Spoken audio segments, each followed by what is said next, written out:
สองซึกหันตีตายเนอปังตึกไหลมาเย็นเปลี่ยนผีเปิดทำคุกของลึกลับตีทำผู้บ่บิดตีเกิดลองสั่งขึ้นมาเหมือนเจ้าสั่งวันป้าหนึ่งมาเขียงตากันตั้งเอ็นแห้งเจ้างูสีจังเฮ็ดเฮอทำตีในกวนปังลู่แล้วเลยร่วมเตียงกวนวานตั้งน้ำเลตีเกิดลองสั่งขึ้นมาหลายเลตีลีถอมได้มีตั้งซื้อเจอกะหือในนั่นมาฮับถอมจอมกันตีเนออาปุ่มตีเกิดเปลี่ยนมาหอเจ้าพอกุดป้องตีเนอจีตวนเลยเมืองไทยมือหึงเสหึงป่วนมาเยานั่นมีเปิ่นอุบลาดกันว่ามีใจทองคำเลใจเกี่ยวขาตั้งสองก็ปีน้องมาฮับเปลี่ยนซึกหันโดยตีขาปีน้องลูกมาตีเมืองอยุธยาสีมาฮับเปลี่ยนซึกหันตีเมืองสุโขทัยเลใจทองคำในตีเปลี่ยนผู้กวางเลใจเกี่ยวนั่นซ้ำตีเปลี่ยนโฮมูขาตั้งสองเลยออกปังตึกมาเย้าหลายปังจังเลยมาถึงเสาตีเมืองพิษณุโลกสีขาตั้งสองจังเลยถูกย้าปืนคาแหมตายลวยใจทองคำยาปืนกลางอันอับยาก้องสีเลยตายทั้งตีเลอันเป็นใจเกี่ยวก่อตายย่อนคมหลับของผู้เขียนเลขาตั้งสองจังเลยตายกว่า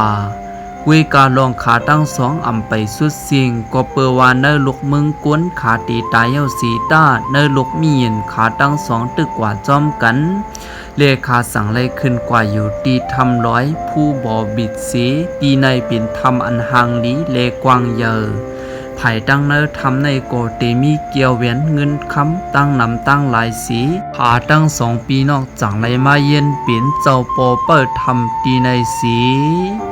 เลวายสีนั่นอ่ำหึงสังจังไรมีใจหนุ่มก้อนหนึ่งกวางตั้งสีขึ้นมาตีเนื้อลอยในสีเข้ามาตีเนอทำผู้บ่อบิดสีกำนันมันใจจังไรมาทบพันโคของเงินคำผายตั้งนามันใจสีออกเจอเคยไรจังไรตึงกล่าวย้อนถึงเจ้าผีเปิดทำในสีมันย้อนเอาโคของเงินคำปอกมือเฮือนกุยกาเจ้าปอตั้งสองในอ่ำปอไข่ปันมันกาหือกุยกาขาโกจังไรมีคอแหลกลายตีมันว่าสังจึงว่าคาไลโคของเงินคำในจึงเฮาถอดโคตั้งสิ่งตั้งหมดสีหอบเอาโคของเงินคำจอมหนังอันตัวเจ้าเก่าเอากว่าเป้ไรนั่นสีเนคายามนั่นใจก็ในก็อ่ำไรว่นนำสังจังแนถอดซื้อโคมันออกตั้งสิ่งตั้งหมดปล่อยป่วยเย้าตักเอาโคของเงินคำสีเนียดออกมาตีเนอทำนั่นกำเหลียวตีเตมันกวนก็หนึ่งอันอ่ำนุงสังสีลัดมาตีเนอกลางหมู่วันนั่นกูก็ถูกตีวันกันไข่โค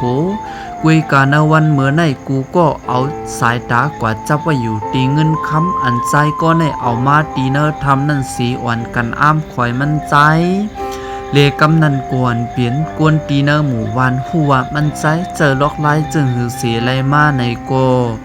สั่งเลวันกันเต็บตัดเซนเจอออกข้าวตั้งไปขึ้นกว่าตีทำผู้บ่ปิดสี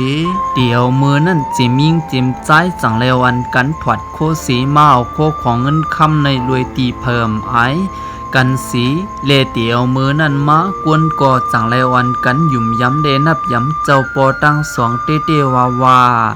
เลกวนตีเนวันก็กวนวันเตียนกันถอดโคถอดเลี้ยงสีมาต่อโคของเงินคำอยู่กูวันเลมีอยู่วันหนึ่งจังในมีเจ้าสั่งป้าหนึ่งไปออกข้าวตั้งมาถึงตีทำในกุยกาเจ้าสั่งป้าในอ่ำเจออ่านมาเอาโคของเงินคำก็เปือว่าตึกเฮียนปิญญาตั้งโมมาสีเคยพึกจามตัวนำกัดปิญญาเจ้าเก่าเลจังไรมาเขียงตากันตั้งเจ้างูขาวหลงอันเปลี่ยนตะเปเจ้าปอตั้งสองนั่นเลกำนันตีเนอกางเกเจ้าสังวันป้าหนึ่งเลตั้งเจ้างูขาวโกจังไรเย็นเปลี่ยนปังตึกอันยืงเหยอสีขาตั้งสองตึกกันอยู่ตั้งหึงกำนันกวนเปลี่ยนเจ้าปอตั้งสองโกจังไรเต็บตะเสียนเจอเฮ็ดเฮาทำอันในกวนปังตวกมาเวยกาเนอขายำนั่นเมียนพองเหมือนกวนวันเขาถอดโคสีตึกเอาโคของเงินคำ สั่งให้เธอมาหินหมักพาตุกมาเต็งเขาสีเลยคำอยู่ตีเนอทำในมังจื้อก็ตายกำนันกวนวานเจือนอยู่ภายนอกเลยยินเสียงทำกวนสีเขาก็จังเลยวันกันลัดกันมาคุดตีทำในสีเปิดตาตีซอยเทียมกวนเสื่อนกึดคำว่าอยู่ภายตั้งเนอนั่นอยู่สีตากวยกามันก่อนเจอลวงง่ายจังเลยวันกันเตียบตัดสินเจอเตรียมเฮ็ดเจ้าสีห้อยเสียมห้อยจ้อเขาก็จังเลยกึกปืนมีไว้ต่อถึงมือเลี้ยวในอยู่เย้าเรียนเป็นเจ้าสั่งป้าในก็เปิดว่าเอ็นแห้งน้ำกัดมีอยู่สีจังอำไลถูกหญ้าหมักหินเตียงตายเวกาเจ้าสั่งวันป้าในก็ยุ่มยำว่าน้ำกัดมันเจ้าอำขี้เข่งไลเจ้าปอตีในเย้าสีกำนันก็จังไลเต็บตัดเสียนเจอเอาไม้เต้าอันนึงเย้าไปกว่าจอมกงทำสีเปิดตาตีออกกว่าไลตีเนอร์ทำในเลเมือนเจ้าสางวันป้าในมาถึงเสิร์ตตีหนึ่งเย้าโกอันเป็นเจ้าสางวันป้าในจังเลยเกื้องหูมันถ่วมสีเลยยินเสียงหิงโวกไว้อันมีอยู่ภายตั้งเนื้อโหมันนั่นตึกกินเยอะอยู่สีกำนันอันเป็นเจ้าสางวันป้าในจังเลยยิบเอาไม่สร้างตีเนื้อมือมันเจ้ามุนเป่ากระถายเย้าสีปุงขึ้นกว่าภายเนื้อมันซื่อเลสั่งไล่ป่องเปลี่ยนหูหลงขึ้นมาเลเจ้าสั่งหอนป้าในก็ลดออกมาไล่ตีเนอร์ทำในเลเตียนเจ้าสั่งหอนป้านั่นออกมาก็จังไล่เย็นเปลี่ยนกึดอันนั้นก็กุดสี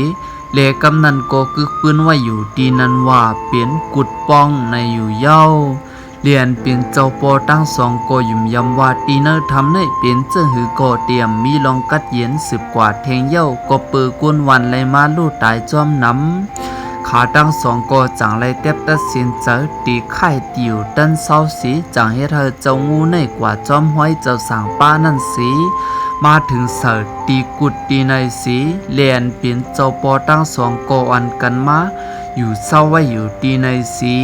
ไว้นั่นอ่ำหึงกวนวานเจือนยุ่มยำแดนับยำเนื้อเจ้าปอตั้งสองก็จังไล่มาเฮ็ดปันหอเลมีมาต่อถึงย่ามมือเลี้ยวอันมีชื่อว่าหอเจ้าปอกุดป้องในนั่นอยู่เย้าเลในก็เป็นอาปุ่มตีเกิดเป็นม้าโหเจ้าปอกุดป้องที่เนื้อจีตวนเลยเมืองไทยนั่นคาอสั่งจึงข้าวแล้วปิ่นไข่เสมีตีพิษตีเปืองและมีตีโตคงโตขายกว่าในก็เขียนตัวว่างคว้างปันข้าวอย่านำสีกำคาทบกันตีเนออาปูเมอตั้งนาคากูก็ผู้ปิ่นไข่คาเฮาใจนันตาวันจริงคาอเมอสุงคา